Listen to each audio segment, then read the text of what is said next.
Sei tão feliz, feliz.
ver tantas bandeirinhas tremulando ali, colocadas com fé, com inúmeros pedidos e agradecimentos diante de Ti.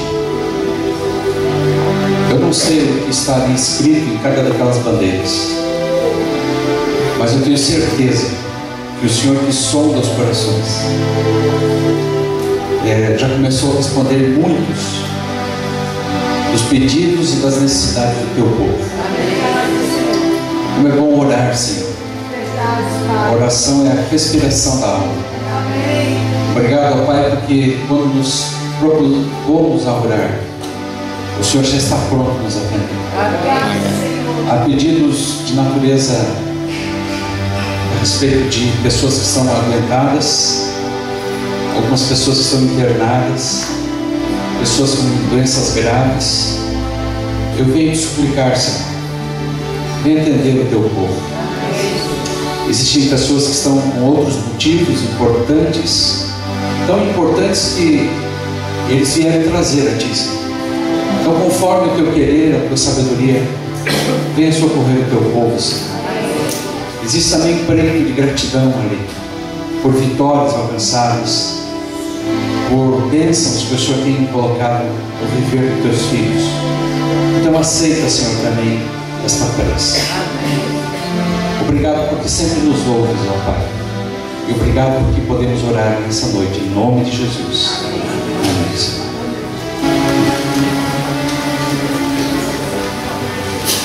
Se você está feliz nessa tarde, diga amém. Amém. Que bom estarmos aqui no culto jovem. O culto jovem é um momento muito especial para a igreja, para podermos revitalizar a alma através de muitos louvores e também através dessa reunião social tão agradável, onde as pessoas se juntam para louvar o nome de Deus. Como é bom estarmos aqui nesta igreja. Hoje pela manhã pregamos e falamos à igreja que estava ávida. Depois fomos recebidos num almoço muito especial aqui junto da igreja, junto com o grupo da Igreja Central, que nos brindou com lindas músicas de louvor ao nosso Deus. Realmente fomos presenteados nessa manhã e hoje à tarde também com muitos louvores. Amém, queridos? Você trouxe a sua Bíblia? Trouxe? Eu me lembro que na década de 80 havia concursos bíblicos na igreja. Hoje já não há tantos concursos, né? Pelo menos no nosso campo lá, os concursos bíblicos quase que estão extintos. Os concursos bíblicos estão um pouco extintos, né? Mas eu me lembro que quando participava dos concursos bíblicos, nós fazíamos assim, colocávamos a Bíblia, o dedo no meio assim da Bíblia, e para participar do concurso nós falávamos assim, Bíblias ao alto. Você já participou disso na igreja? Vamos fazer uma repetição disso para ver o mar de Bíblia presentes nessa tarde aqui? Pega a sua Bíblia assim, faça desse jeito, ó. E vamos ver se temos muitas Bíblias hoje aqui.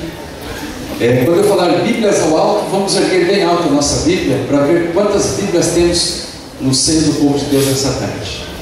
Povo de Deus, Bíblias ao alto. Olha aí, que bom que você trouxe a sua Bíblia, a espada do cristão. Deus te abençoe.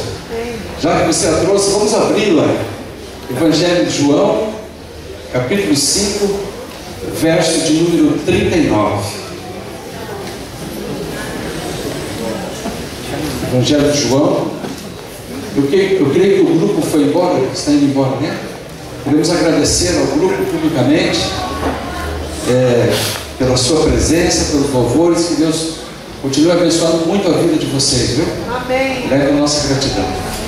João capítulo 5, verso de número 39. Você já sabe o que está escrito lá. Decor. A maioria daqueles que é cristão.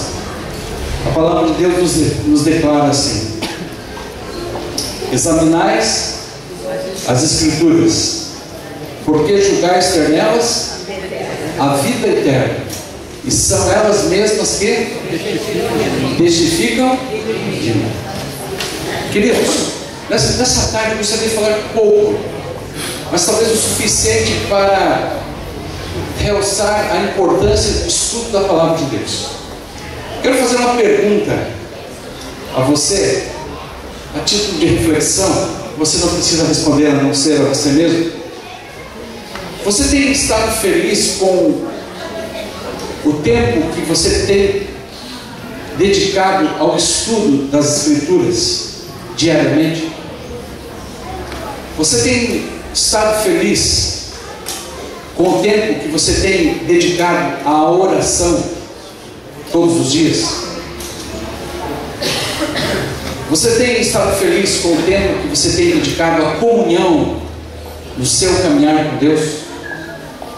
Não se constranja com a resposta a você mesmo. Quando eu trato desse assunto, via de regra eu faço para a congregação essa pergunta: e se nós pudéssemos fazer, quem sabe, uma rápida pesquisa, escrevendo a proporção de tempo que nós temos usado para estudar as Escrituras, a proporção de tempo que nós temos devotado para a oração, a resposta da maioria dos públicos para os quais eu tenho falado, geralmente tem sido uma resposta não muito satisfatória. Mas é a realidade. A palavra de Deus não tem ocupado, invariavelmente, prioridade na vida da maioria dos crentes. E quando eu falo isso, não estou só me referindo aos cristãos adventistas do sétimo dia, mas os crentes de uma maneira geral. De uma maneira geral, a maioria dos crentes não tem estudado as Escrituras como deveríamos estudar. Na década de 70 e na década de 80 do século passado, já pensou no século passado? Eu nasci no século passado. Muitos de vocês também nasceram. Mas na década de 70 e na década de 80, nós cristãos adventistas do sétimo dia nos ufanávamos e dizíamos assim: os adventistas do sétimo dia são o povo da Bíblia. E isso ficou assim, bem forte, quando ali pela década de 80 houve um concurso mundial de estudo da Bíblia, e esse concurso foi fazendo etapas eliminatórias até levar a finalíssima lá em Israel. E os dois primeiros colocados, por incrível que pareça, eram dois adventistas do sétimo dia. E eles foram chamados de campeões mundial de Bíblia. Um deles, vocês conhecem, é o Francisco Alves de Pontes, conhecido no meio adventista como Chico Bíblia. Esse homem tem uma memória fotográfica impressionante. Ele sabe toda a Bíblia de cor. Toda. Eu não acreditava nisso até o dia que eu me encontrei com ele e eu disse a ele: Chico Bíblia, eu posso fazer uma pergunta para você? E abri a Bíblia assim, aleatoriamente, e eu estava tão emocionado, comecei a fazer a pergunta, e ele disse assim: olha, você errou a pergunta, porque não é isso que está escrito aí. E quando eu olhei de volta, eu havia rapidamente errado a pergunta. Ele consertou a pergunta e deu a resposta. Tal era o seu conhecimento. A segunda colocada foi a irmã Anversa, uma senhora de mais de 70 anos de idade na época, que morava em Curitiba, e ela tinha um conhecimento bíblico fantástico, maravilhoso. O tempo foi passando, e esse mote, esse título, foi paulatinamente sendo perdido. E você sabe por que nós perdemos?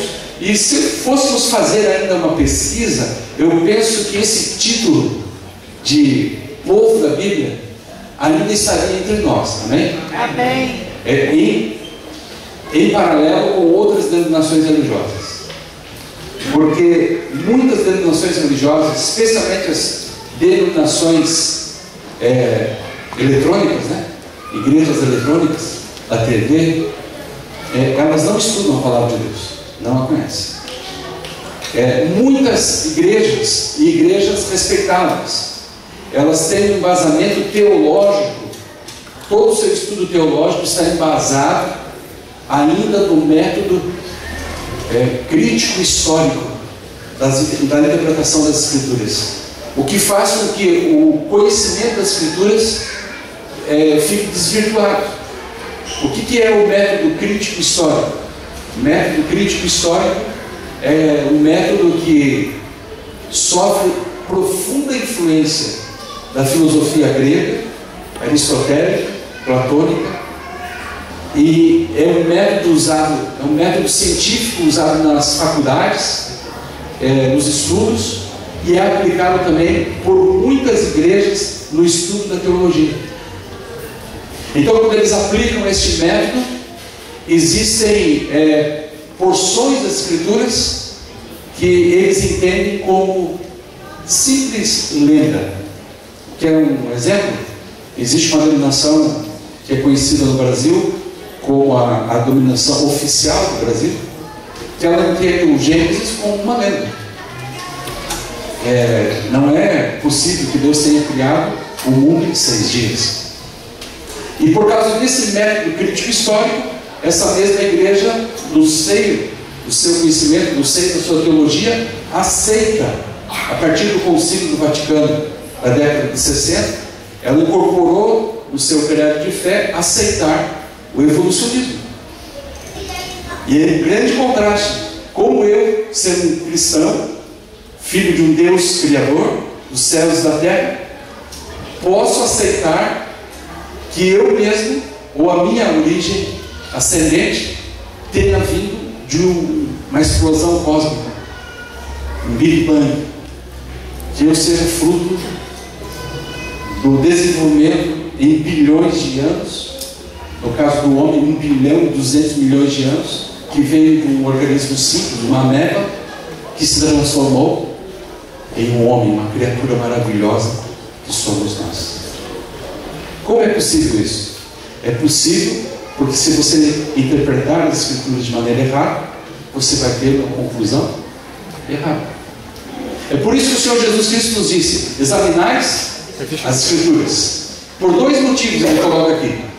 Primeiramente, porque julgais ter nelas o quê? A vida eterna. E são elas mesmas que testificam de mim. E é importante lembrar ainda que este verso foi expressado à luz da existência somente do Antigo Testamento. Então, o Antigo Testamento tem a sua veracidade e tem a sua importância. E nós, como povo cristão adventista do 7º dia, detentor da verdade, de toda a verdade, nós não podemos abrir mão das Sagradas Escrituras no seu todo.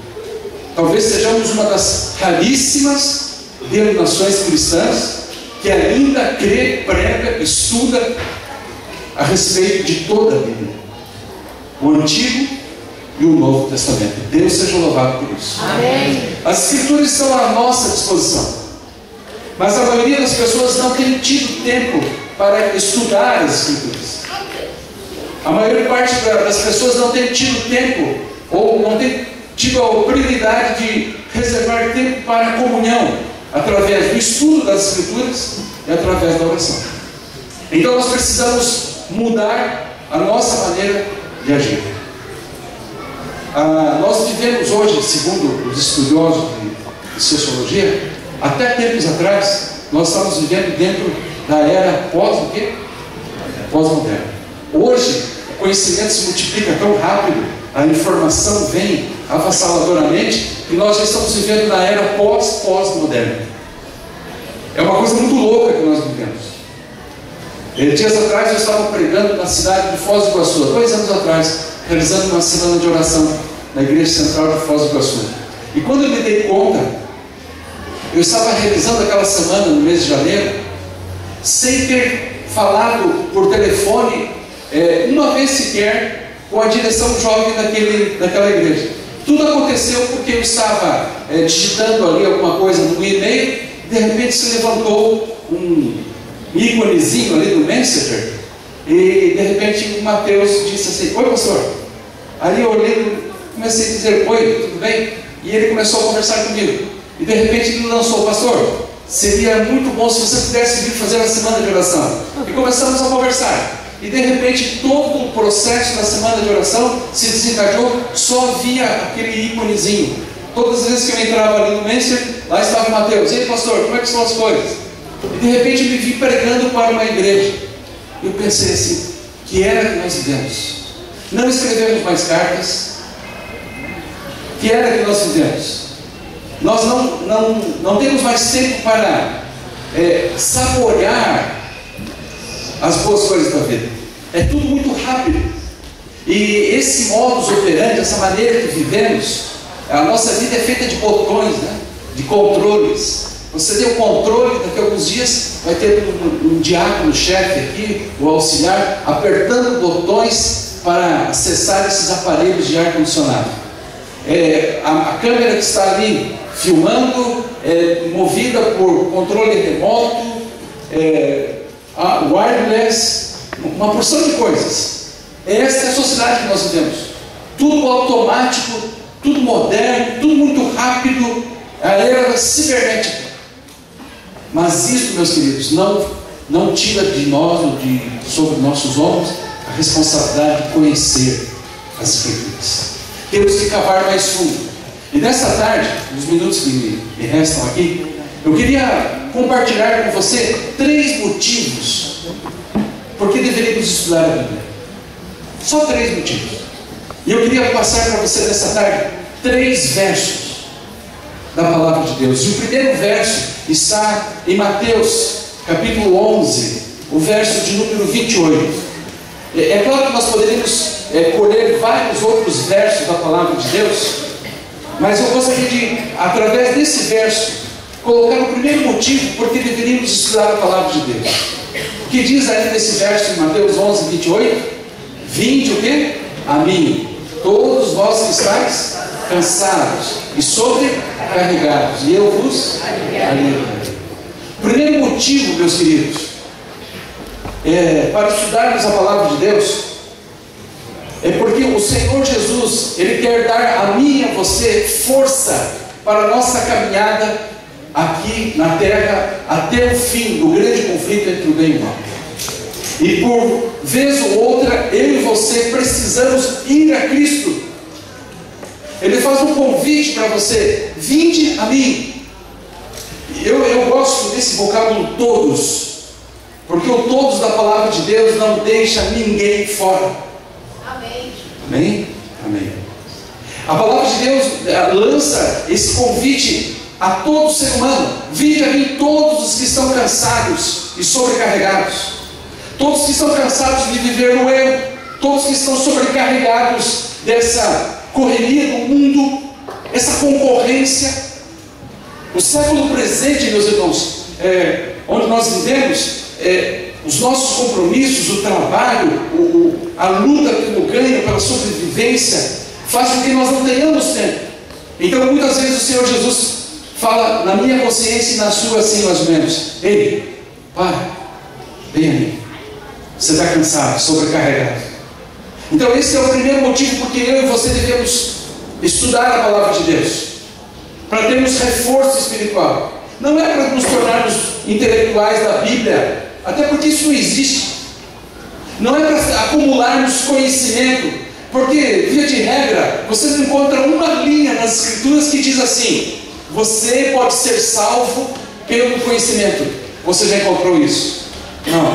Embora exista uma denominação religiosa, entre as 34 mil religiões que existem no planeta Terra, existe uma denominação religiosa que prega que você pode ser salvo pelo conhecimento da música, pelo conhecimento dos dons que você possui. E essa igreja cristã, ela tem crescido e ela tem oportunizado as pessoas que tocam instrumentos musicais, que apresentam os seus dotes, os seus dons, é a salvação pelos dons. E isso é muito perigoso, porque quando eu coloco qualquer coisa no lugar do sangue de Cristo, que me livra de todo pecado, É essa coisa que eu coloquei no lugar do sangue, que eu creio que possa vir a me salvar, e então eu estou totalmente perdido. Então, o primeiro motivo pelo qual devemos estudar a Bíblia não é para acúmulo de conhecimento, não é para sabermos mais, mas é para nós continuarmos caminhando na nossa luta cristã. E hoje o Senhor Jesus Cristo diz assim para você: vem, você que está cansado, sobrecarregado, tira um tempo e estuda a palavra de Deus. Hoje eu me assentei ali naquela região, quando eu cheguei à igreja, e estava ali acontecendo a dinâmica da escola sabatina. Eu achei bonita a igreja porque todos os professores estavam assim, descontraídos, conversando com seus grupos, e alguns deles faziam círculos de oração antes de começar o estudo. Achei bonito, reverente. E o professor ali da classe onde estava sentado, ele tem uma metodologia assim bem direta, calmo, tranquilo. Mas uma estudante, eu observei, ela participava da classe o tempo todo. E eu olhei para a lição dela toda preenchida, com letras muito bem escritas. Eu percebi assim, essa pessoa leva tempo, ela reserva tempo para o estudo da lição da escola sabatina. E ela estava assim, com um grande grau de interesse no estudo da lição da escola sabatina. Nós perdemos, queridos, o título de campeões da Bíblia, porque muitos de nós não temos mais estudado a lição da escola sabatina. Um dia eu cheguei na minha igreja, em uma das igrejas que eu cuido, e eu olhei para o quadro, aquele quadro que nós tínhamos o costume de colocar, né? E estava mais ou menos assim: membros da igreja, 100. Membros da escola sabatina, 90. Membros presentes, 36. Membros que estudaram, 18. E eu perguntei assim: que escola funcionaria desta forma, onde apenas 18% dos alunos estudam? E aí está uma base, porque deixamos de ser o povo da Bíblia, largamos a escola sabatina. E veja um programa maravilhoso que essa igreja tem. Eu não conheço uma outra igreja que tenha um planejamento, um programa sério para todas as classes da igreja. Você vai de 0 a 2 anos, hall do berço. Você já entrou você que é pai, já entrou numa sala do hall do berço? A princípio, né, a gente fica assim meio tipo, será que esse negócio funciona? Mas é bíblico que os pais devem inculcar as palavras na cabeça dos seus filhos. Então nós levamos as nossas criancinhas lá do 0 a 2, crianças de colo, crianças ali que estão mamando ainda, crianças com 3 meses, de alguma forma elas estão ouvindo. E de 0 a 2 a igreja tem um programa para elas estudarem a palavra de Deus. E esse programa de hall do berço tem convertido mães que não conhecem a verdade, porque elas são, entre aspas, obrigadas. Essa palavra em casa bem, né? Obrigada, porque é a arte de educar, né? Elas têm o privilégio, melhorou, mas, por exemplo, elas têm o privilégio de ensinar os seus filhos. E aí elas vão aprendendo. Depois tem lá de 2 a 4, 4 a 6, depois 6 a 10, depois adolescentes, jovens, adultos, todos. Essa igreja tem um programa para estudarmos a palavra de Deus. Deus seja louvado por isso, amém? Hoje você entra numa loja de artigos religiosos, você vê todos os tipos de Bíblias.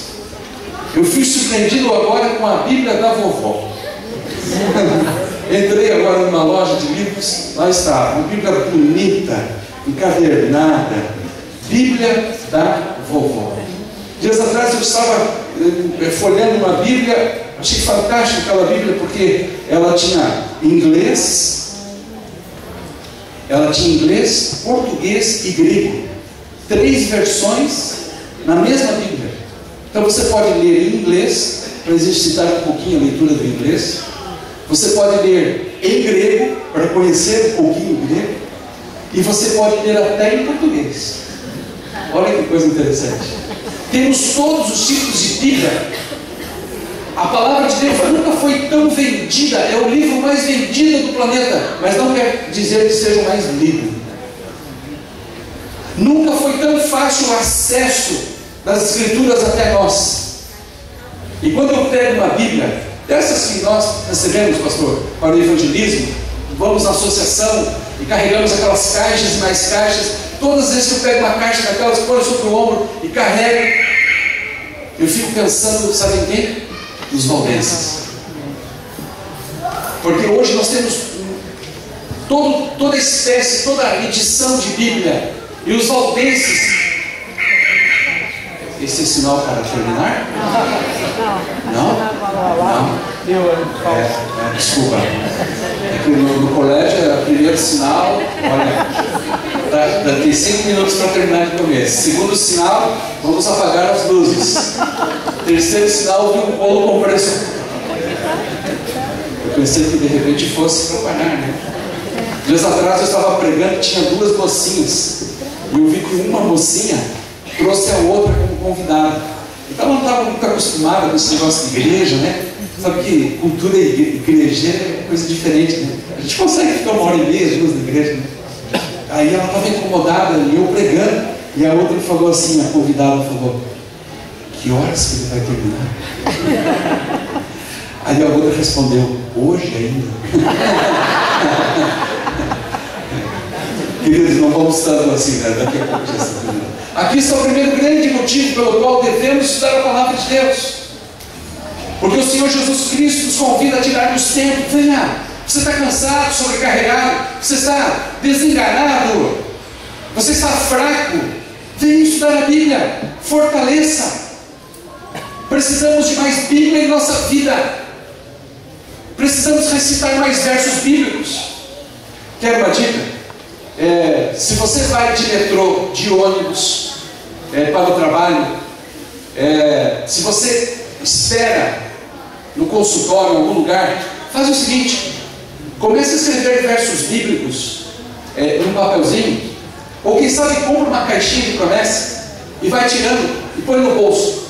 Está lá esperando o metrô, que dizem que o metrô aqui é uma coisa terrível, espantosa, né? É verdade? Terrível, espantosa, né? Está lá no metrô, esperando o metrô, fica lá lendo o verso bíblico, está esperando o ônibus, fica lá lendo o verso bíblico. Tenta fazer isso na segunda-feira, pega lá um versinho ou transcreve uma cartolinazinha, põe no bolso, lê um verso bíblico, de manhã, à tarde, à noite. Daqui a pouco você está com o verso bíblico decor. Numa semana você pode decorar 7 versos bíblicos. Amém. A tua mente vai começando a ficar flexionada ao estudo da palavra. E você vai ver como o Salmo de número 1, que diz assim: antes o seu prazer está na lei do Senhor, e nela medita de dia e de noite. Será como uma árvore plantada junto a ribeiros de águas cristalinas. Amém. Cujas folhagens não murcham, não caem, e dão o seu fruto no tempo certo. Assim é o crente que estuda a palavra de Deus. Você tem estudado a Bíblia? Mas se a sua resposta tem sido não, internamente, não se sinta triste por isso. Sinta-se agradecido, porque hoje eu e você recebemos o estímulo para tomarmos a decisão, para voltarmos às Escrituras. Amém. Segundo motivo pelo qual devemos estudar as Escrituras, abra sua Bíblia. Romanos, capítulo 6, verso de número 23. E esse verso você também sabe de cor. Lembra-se que diz lá? Porque o salário do pecado é a morte, mas o dom gratuito de Deus é a vida eterna em Cristo Jesus, nosso Senhor. Amém? Esse deveria ser o segundo grande motivo pelo qual nós deveríamos estudar a palavra de Deus, para não nos esquecermos que a palavra de Deus nos conta, nos revela que o Senhor Jesus Cristo nos deu a sua vida para nos dar a salvação. Então, se Ele nos deu a vida, dando-nos a salvação, deveríamos ser gratos e estudar a palavra de Deus, saber constantemente que Ele tem nos informado através das Escrituras quando Ele em breve virá. É porque nas Escrituras nós buscamos e encontramos consolação, para que em Ele não vindo ainda tenhamos esperança, um lenitivo. Sabe por que devemos estudar a palavra de Deus? Para nos lembrarmos constantemente que Cristo Jesus e ninguém mais fez o sacrifício salvífico na cruz do Calvário para nos dar salvação e vida eterna. Amém? Eu amo este verso. O salário do pecado é a morte, vírgula. Você sabia que no grego koiné, na época de Paulo, não existiam vírgulas? E talvez você diga, então, como é que essa vírgula foi parar ali? Se não existiam vírgulas? É que o texto bíblico, com o passar do tempo, ele foi sendo trabalhado, e quando caiu em mãos de pessoas que entendiam de literatura, eles foram sendo traduzidos, e aí foi sendo colocada a pontuação correta. É por isso que alguns estudos, alguns estudos exegéticos, o estudo exegético é quando você pega o verso bíblico no original, na língua grega, no caso do Novo Testamento, e você começa a fazer o estudo a partir da língua original. Então, esses estudiosos começaram a pontuar. O próprio hebraico, ele foi salvo para chegar aos nossos dias, pelos conhecidos maçoretas, porque o hebraico era impronunciável. Ele não tinha vogais, ele só tinha consoantes. Ele era escrito somente com vogais. Somente com consoantes. Era quase que impronunciável. Então, para salvar o texto bíblico, os maçoretas criaram alguns pontinhos que correspondem ao nosso A, E, I, O, U. E esses pontinhos, um pontinho chama-se Irishikadol. Um pontinho. O outro pontinho, 2 pontinhos, Irishikadol. É o nome dessa letra. E esses irmãos queridos, os maçoretas, é que fizeram a gente estudar hebraico na faculdade. Mas valeu a pena. Queridos, o texto de Paulo, o salário do pecado é a morte, vírgula. Essa vírgula não existia. Mas eu dou graças a Deus por essa vírgula. Mas como é que essa vírgula entrou aí? Por causa do mas, da conjunção subordinativa mas o dom gratuito de Deus é a vida eterna em Cristo Jesus. Então é possível colocar. Mas eu queria que você prestasse atenção nesta vírgula. Imagine vocês se no lugar dessa vírgula houvesse um ponto. O salário do pecado é a morte. Ponto. Você se levantaria depois do louvor, ia para casa, no meio do caminho, um vizinho. E aí, irmão? E aí, vizinho? O que você aprendeu lá na igreja hoje? O pastor disse que o salário do pecado é a morte. Ponto. Seria triste. O salário do pecado é a morte. Não tem solução. Não tem saída. Mas você tem uma vírgula. Diga amém para essa vírgula. Amém. Amém. Talvez seja a primeira vez na tua vida que você está dando amém por uma vírgula, né? Mas essa vírgula, ela diz assim, uma novidade para você. Mas o dom gratuito de Deus é a vida eterna em Cristo Jesus. E é por isso que temos que estudar a palavra de Deus, para contarmos a outros que não sabem que Cristo é a resposta, que Cristo é a solução, que Cristo é a alegria de suas vidas tristes, que Cristo pode abrir um caminho inovidável para toda a sua vida.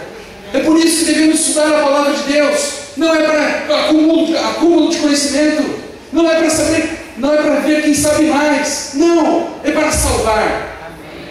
Primeiro motivo é para irmos a Cristo. Segundo motivo é para lembrarmos que Ele nos salva. E o terceiro motivo, primeira epístola de Pedro, salva. Terceiro motivo. Vamos à epístola de Pedro, capítulo 5. Eu era professor de ensino religioso e tinha uma prova escrita e eu pedi para os alunos responderem o que é uma epístola. E teve um menininho que não estudou e tinha a ideia de que religião não reprova, né? Educação artística, religião, educação física. Não reprova. Não reprova, talvez, a escola, né? Mas a prova para a vida, né?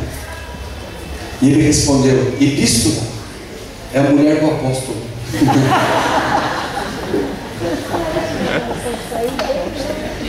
A tentativa foi boa, né? A tentativa foi boa. Queridos, a primeira epístola, a primeira carta, eu tive que falar, epístola é uma carta de Pedro, capítulo 5, nos mostra o terceiro motivo pelo qual eu e você deveríamos estudar a palavra de Deus. O verso 6 diz assim, 1 Pedro 5, 6, Pedro nos dando um conselho: queridos irmãos da igreja de colégio, humilhai-vos, portanto, debaixo da potente, algumas versões diz da poderosa mão de Deus, para que a seu tempo oportuno Ele vos exalte. Eu e você temos que ter humildade em estudar as Escrituras. Hoje eu conheci uma jovem com quem eu almocei aqui, conversávamos muito, e eu achei interessante que tudo que eu conversava com ela, ela dizia assim: pastor, eu quero saber se isso é a vontade de Deus. Eu preciso prestar atenção na vontade de Deus. E fomos conversando sobre várias coisas. E de repente eu cheguei no ponto crucial. Eu perguntei assim: e o seu namorado? Eu sabia que ela não tinha namorado, pelo perfil dela, né? E o seu namorado? Porque eu tenho lá uma caixa de correio, alguns currículos, né, de jovens na minha igreja, que eu talvez pudesse apresentar para ela, né? E ela disse: pastor, eu não tenho namorado.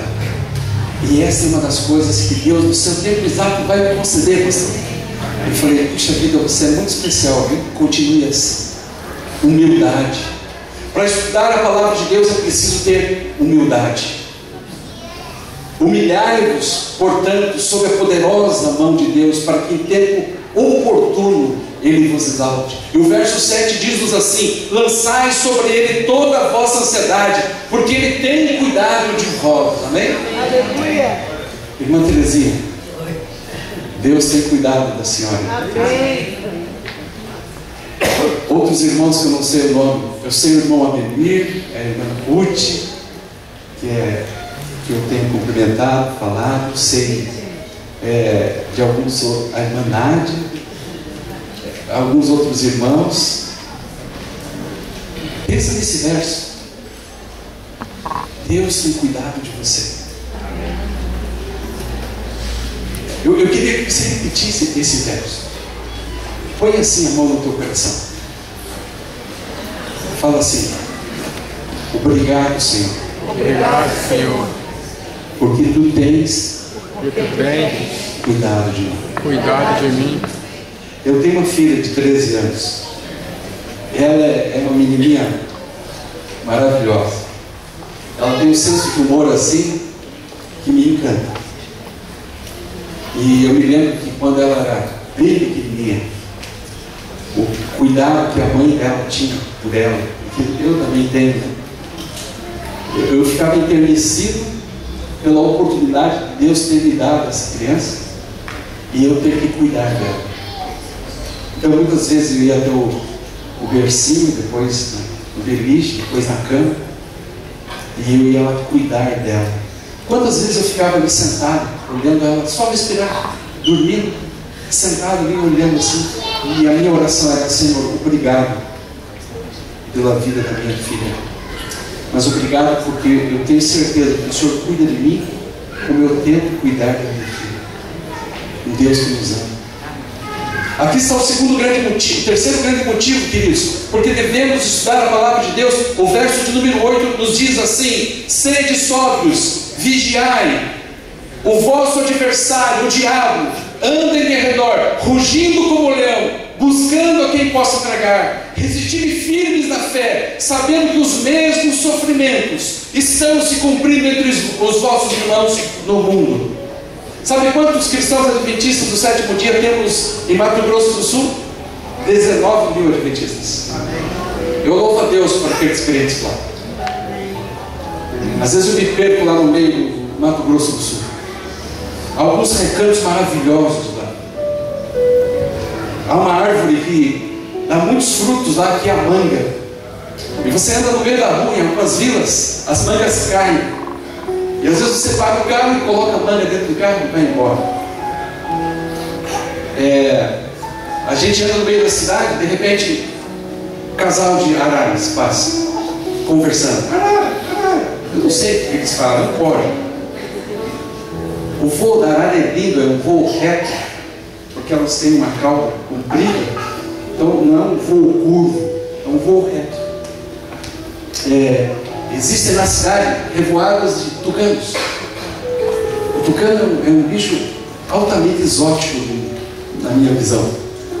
Aquele bico amarelado, proporcionalmente ele não poderia voar. Mas é tão leve o bico que ele pode voar. A língua do tucano parece uma fibra ótica. É uma coisa linda. Lá temos 19 mil adventistas. E Pedro diz assim: queridos, humilhai-vos, portanto, sob a poderosa mão de Deus, para que em tempo oportuno ele vos exalte, lançando sobre ele toda a vossa ansiedade, porque ele tem cuidado de vós. Sede sóbrios, vigiai, porque o diabo, o vosso adversário, anda em redor buscando alguém que possa tragar. Você já viu um leão na tua cola? Você nunca teve essa cena? Mas você já viu um pitbull desses que o pessoal carrega assim. A gente olha para aquela cena, a gente não sabe se é o dono que carrega o cachorro ou o cachorro que carrega o dono. Poderoso, né? Fico imaginando aquele pitbull atrás de mim. Eu vi o campeão de 100 metros com barreira. É assim. O leão que busca nos tragar não é um leão de pelúcia, é um leão que te devora. E tem crente, meu irmão, que está saindo na rua do pecado aí, na rua do conflito entre o bem e o mal. Depois que saímos dessa reunião, tudo volta ao normal. O trânsito, a correria, a negociação, o ir e o vir. Você e eu estamos novamente incluídos naquela fornalha do conflito entre o bem e o mal. E sabe como muitos crentes estão tentando vencer isso? Sem o estudo das Escrituras. Estão propensos a serem tragados pelo leão. E somente a palavra de Deus vai te dar vitória. Eis a necessidade. E aí Pedro termina dizendo assim para vocês: certos de uma coisa, que os mesmos sofrimentos estão acontecendo com os seus irmãos ao redor do mundo. Pastor Alceu Assis, ele é departamental de jovens ali da APAC, Associação Paulista Central. Ele foi com um grupo de jovens agora na missão Caleb para a Albânia. 30 jovens. A Albânia é um país eminentemente muçulmano. E ele foi falar de Jesus no meio daquele grupo. Uma língua totalmente estranha. E ele foi pregado no Evangelho. Trouxe lá uma porção de experiências. E lá tem uma igrejinha pequenininha, fraquinha. E aqueles irmãos estão nos mesmos sofrimentos que nós. Mas também tem as mesmas oportunidades de estudar a palavra de Deus. Você tem aproveitado o seu tempo? Como é que está a leitura da palavra de Deus, o estudo das Escrituras na tua vida? Como é que está essa bandeira azul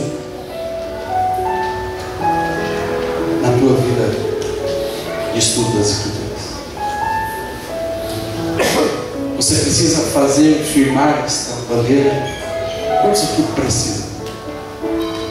Quantos aqui nessa noite gostariam de fazer um pacto com o Senhor Jesus? Senhor, dá-me vontade de ler as Escrituras.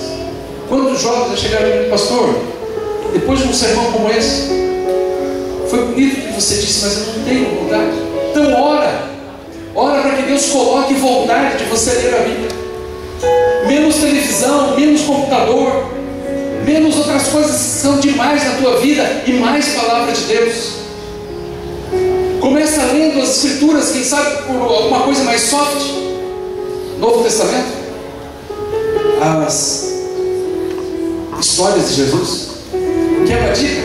Pega uma caneta, uma régua, e começa a ler as Escrituras, e aqueles versos que chocam você, que são fortes demais, sublinha.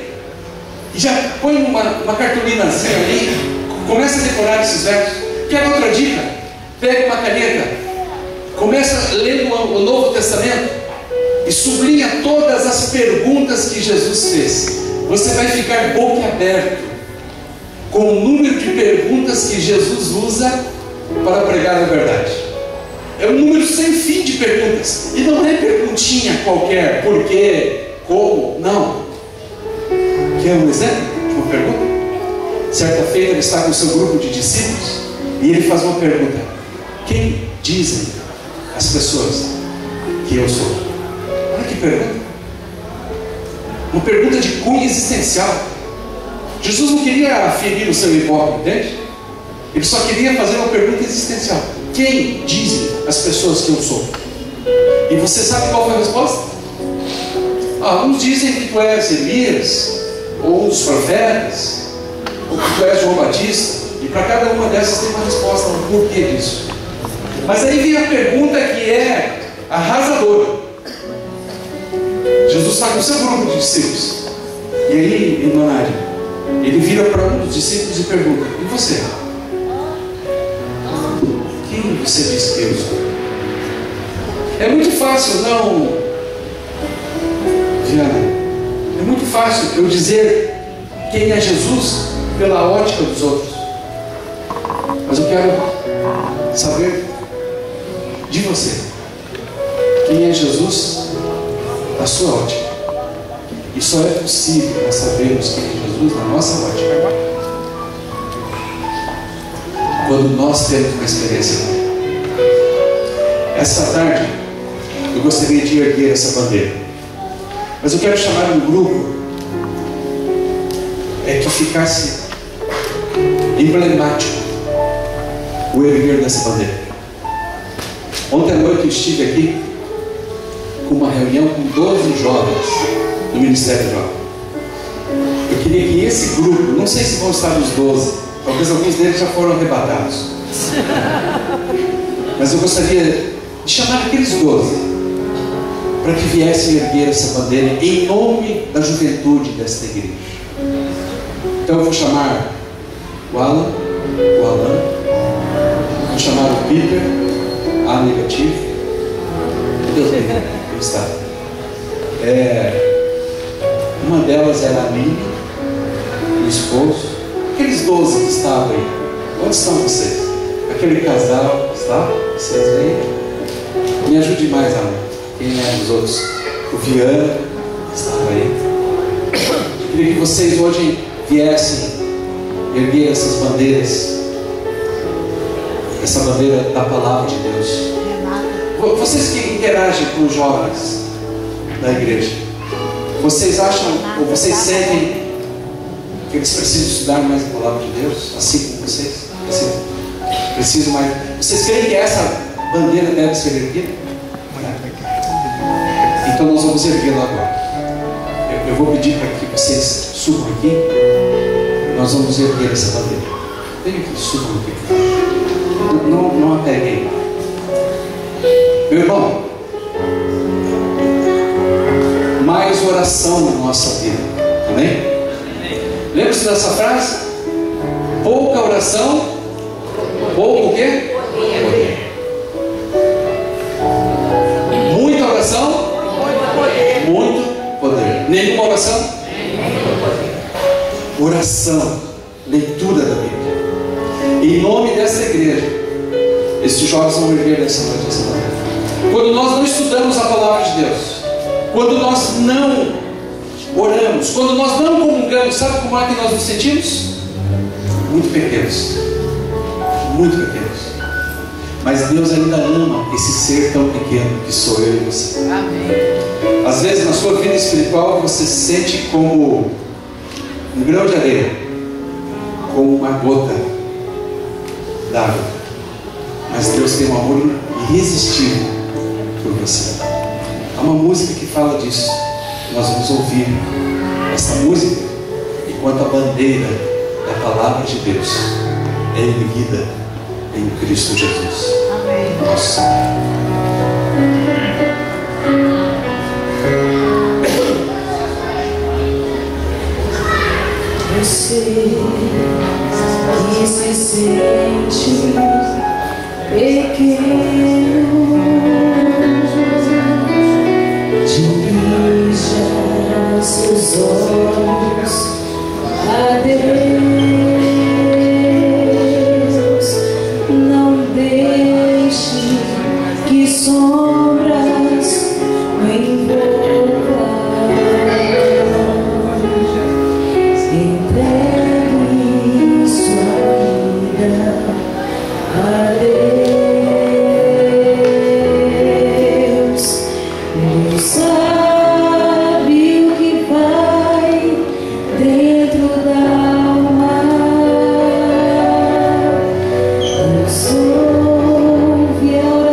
Para ajudar vocês a erguer a bandeira.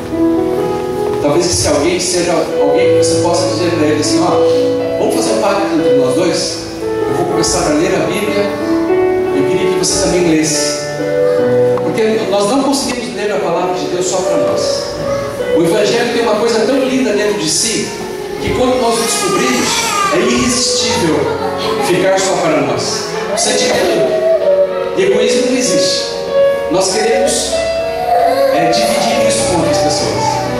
E sabe o que aconteceu aqui?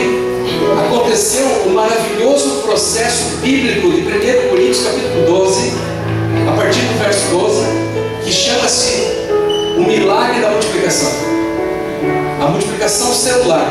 Eu comecei a estudar a Bíblia sozinho, e chamei mais um, e esse um mais um, e agora já estamos assim. Agora, vocês querem ver que coisa especial?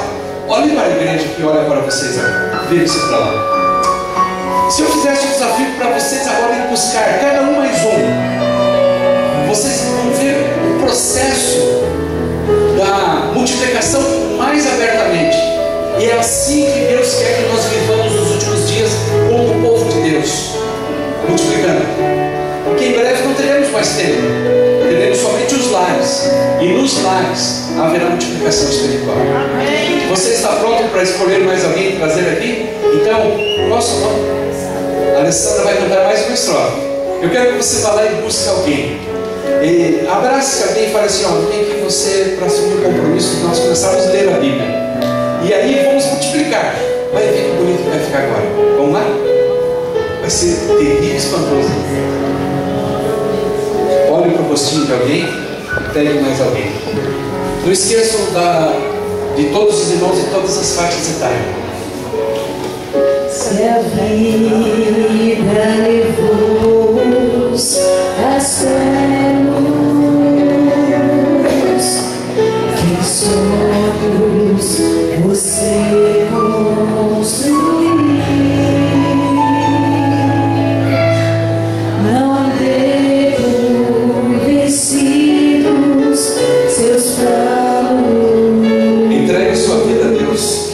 Entregue seus planos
nós saímos avivados daqui.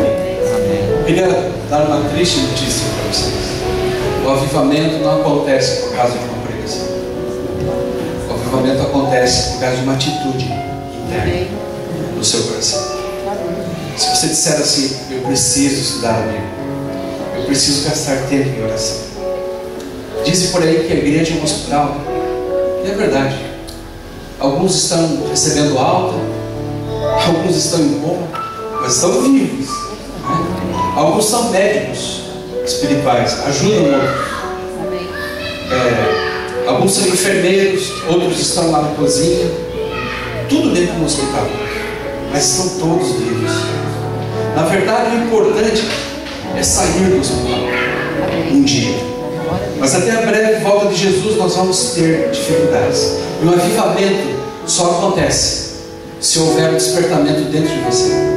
E o despertamento dessa noite é que você dedique pelo menos 10 minutos de leitura da Bíblia. Você vai ver que vai dar um clique na tua vida.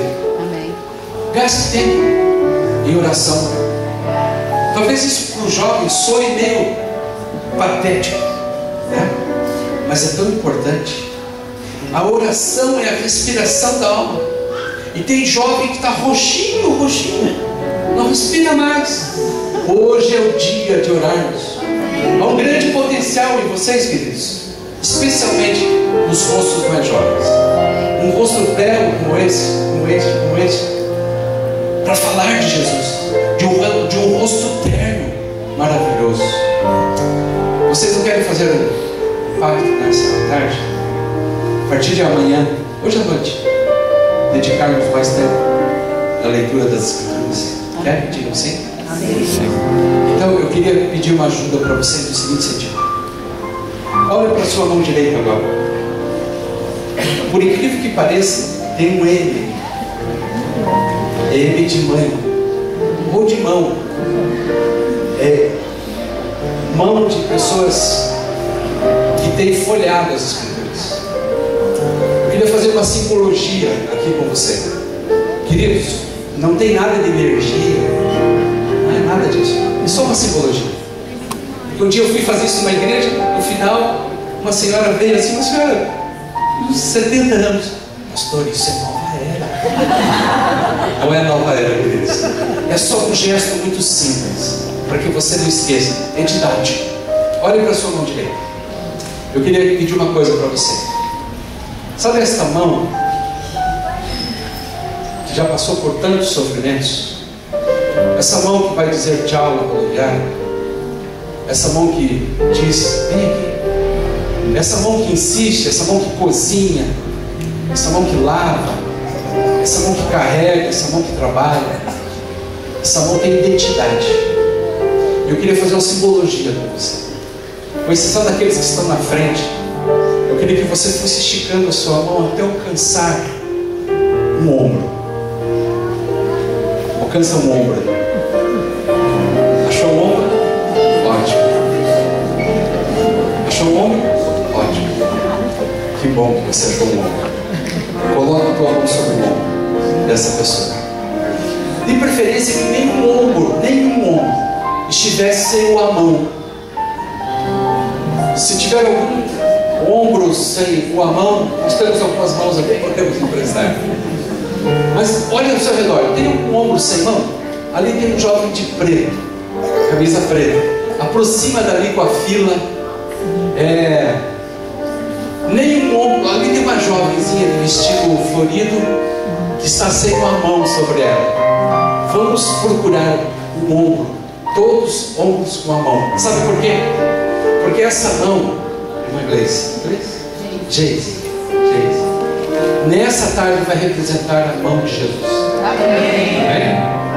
Então, quando você sair daqui, quando você for para a faculdade, para o trabalho, quando você estiver sozinho em casa, essa mão estará sobre o seu ombro dizendo assim: filha, levanta, vamos ler a minha carta. Filha, filho, eu vou te dar forças hoje. Essa mão vai estar com você até no metrô. Amém. Porque diz que o metrô você tem que ficar assim, né? Mas a partir dessa semana, lá no metrô ele vai estar um pouquinho mais apertado. Porque você vai estar assim. Você vai sentir a mão de Jesus em você.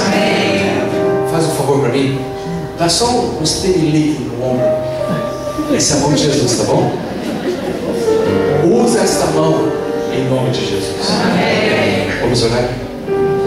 Querido Pai, obrigado, Senhor, porque em tempo de graça, em tempo de liberdade religiosa, em tempo de recursos financeiros, em tempo que nós não temos tempo, a palavra de Deus ainda pode ser estudada para a salvação de muitos. Vinde a mim todos os que estão cansados de viver sem a Bíblia, e eu vos aliviarei. O salário do pecado é a morte, mas o dom gratuito de Deus é a vida eterna. Essa é a grande notícia que está escondida em cada linha das Escrituras. E tenha certo disso, meu irmão. Sede sóbrios e vigilantes, porque há um leão que ruge buscando a quem possa tragar. E esse alguém é alguém que está sem proteção, é alguém que já não ora mais, é alguém que está alijado das questões espirituais. E Deus te chama, Deus quer te levantar hoje. Por isso, neste momento, repete as palavras que eu vou dizer. Senhor Jesus, ajuda-me a ser uma nova criatura.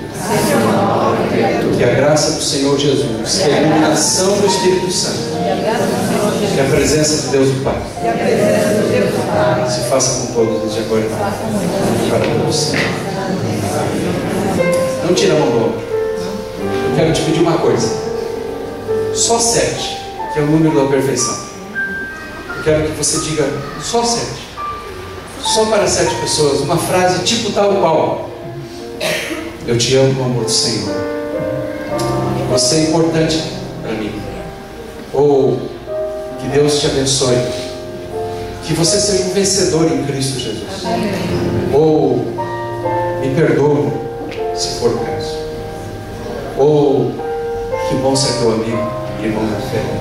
Ou já passou o pôr do sol e os meus dentes não nada. Ou que bom que temos a mesma fé. Faça isso. Dê um abraço para essa pessoa. Deseje uma boa semana. Diga algo especial do teu coração. Que Deus te abençoe.